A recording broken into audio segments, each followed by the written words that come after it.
Oui, bonjour cher frère, je vous remercie de me donner la parole. Je vais m'exprimer aujourd'hui sur les ennemis au sein de la CEDEAO. Les ennemis au sein de la CEDEAO aujourd'hui sont connus. Ce sont les dirigeants de l'AES. Vous prenez Ibrahim à la gueule fendue. Vous prenez l'idiot du palais de Klouba qu'on appelle Assimi Goïta. Et le menif crétin de Niamey, Abdraman Tiani, c'est celui-là même qui constitue le trio. Et vous savez aujourd'hui, ce qu'ils sont en train de faire, c'est de détruire complètement la sous-région. Face aux forces du mal, je pense que aujourd'hui, la CEDEAO, si elle ne peut pas faire du tapage, il est suffisamment grand temps de prendre son destin en main. Jusqu'à quand on va observer des gens en train de détruire la sous-région? Les Burkinabés et Maliens qui bavardent aujourd'hui, non, on est souverain. Non, on n'est pas la sous-préfecture de la France. Vous êtes souverain et vous partez demander de l'argent au PNUD pour construire des toilettes. Depuis quand vous avez entendu ça? Quelqu'un qui est souverain qui va demander de l'argent au PNUD pour construire des toilettes. Et on parle de souveraineté. Quelqu'un qui est souverain, qui n'a pas d'électricité, qui n'a pas d'hydrocarbures, qui est toujours en train de commander, et il dit qu'il est souverain. Ils sont souverains, les Burkinabés, vous les voyez en grand nombre en Côte d'Ivoire, en train de faire du sale boulot, au Ghana, au Sénégal, en train de faire de l'orpaillage. D'ailleurs, même sur la question de l'orpaillage, on va être suffisamment clair pour dire à nous.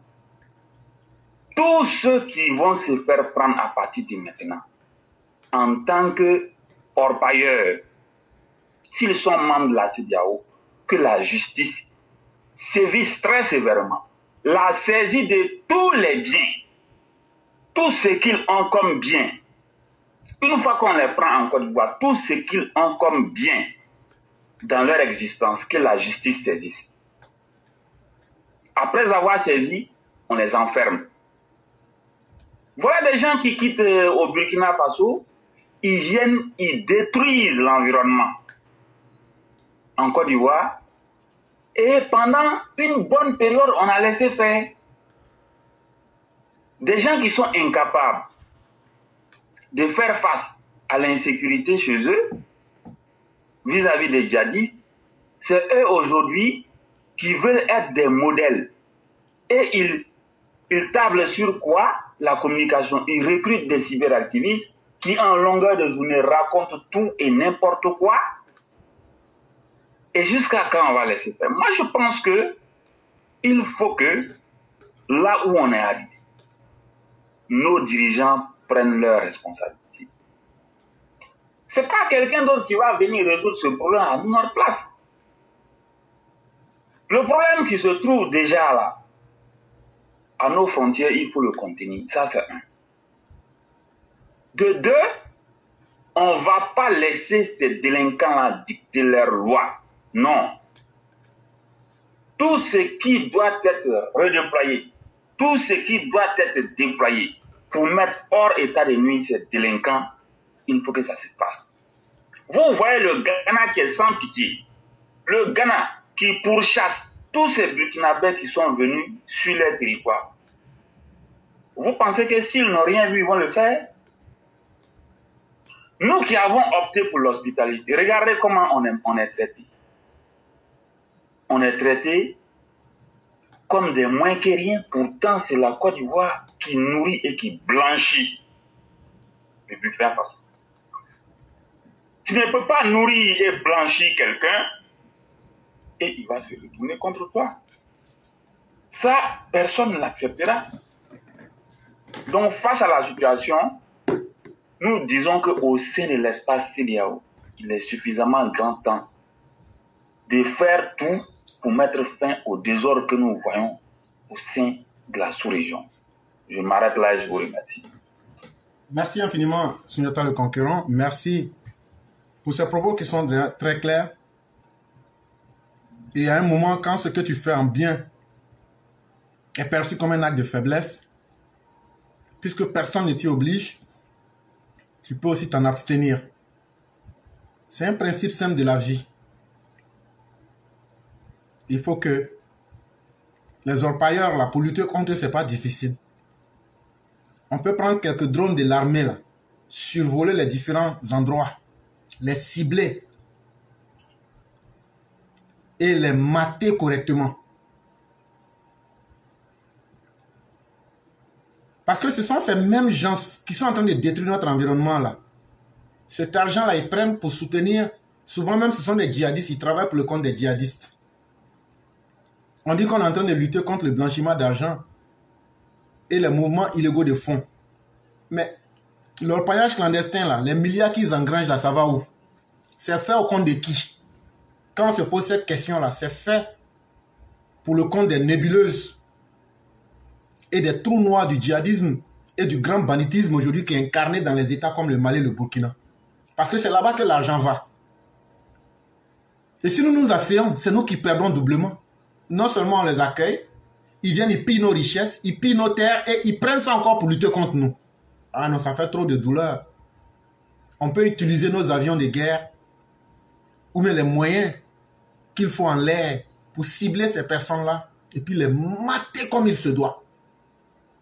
Si le gouvernement ivoirien veut lutter efficacement contre l'orpaillage là, aujourd'hui avec quelques moyens aériens là, on arrive à les cibler, à comprendre rapidement leur mode opératoire. Mais il suffit de faire des détachements de façon inopinée là. On fait des détachements et de façon presque globalement dans le pays. Sundiata, je vous jure qu'en une semaine, on peut finir avec ce problème-là. En une semaine. Effectivement. Vous prenez, comme ils ne veulent pas faire leur travail, on va leur dire ça. Bon, vous prenez les drones avec les avions de reconnaissance.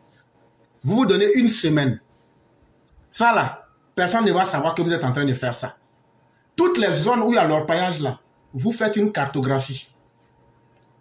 Et vous essayez de comprendre à quel moment ils viennent, à quel moment ils arrêtent les activités. Quand vous avez fini tout ça, vous prenez un bataillon. Et de façon simultanée là, puisqu'il y a des militaires dans presque tout le pays, vous prenez peut-être 500 hommes ou même 300 hommes. Bon, vous dites aujourd'hui là, telle zone là, on va aujourd'hui finir avec ça. On fait ça simultanément dans le pays. Parce que quand tu mènes une guerre là, comme l'a dit Sun Tzu, il faut marquer les esprits. De sorte qu'ils ressentent l'énergie du désespoir. Ça veut dire qu'il faut marquer les esprits là. Ceux qui vont échapper là, eux-mêmes, ils vont dire, on ne peut plus faire ça ici. C'est qu'eux ne font pas au Burkina. Nous, on accepte qu'ils viennent détruire nos terres pour que nos populations ne puissent pas cultiver pour se nourrir. Ils utilisent cet argent pour payer les djihadistes pour venir encore attaquer le pays. Et si on fait ça, et que partout, à l'est, au nord, au sud, au centre, ils se sentent menacés, ils seront coincés dans leur propre jeu parce qu'ils ne sauront plus où aller. Et puisqu'ils seront coincés, ils n'auront d'autre choix que de fuir le pays. Et ceux qui seront pris là, ça sera un combat qui sera efficace sur un court temps. Mais il faut que l'intensité soit efficace pour qu'on n'ait plus à reprendre la même chose. Et derrière tout ça, il y a du grand banditisme. Et ces soi-disant orpailleurs clandestins sont des djihadistes en sommeil. Ce sont des djihadistes qui sont en attente. Et donc là, ce que vous voyez, ils prennent ça pour se nourrir. Et puis, ils payent un impôt à leur leader. Voilà comment les choses se passent. Et si l'autorité ivoirienne veut vraiment mettre fin à ce problème de, comment on appelle, d'orpaillage illégal, les solutions sont là. Parce que Oufoué l'a fait à Tortilla et il a réussi. C'est simplement une question de volonté et d'action concrète. Et vraiment, vous l'avez bien dit et merci beaucoup. Je vous remercie beaucoup. Portez-vous bien. Excellente émission à tout le monde. Merci infiniment et très bon week-end à vous ainsi qu'à toute la famille. Excellent week-end. Merci beaucoup.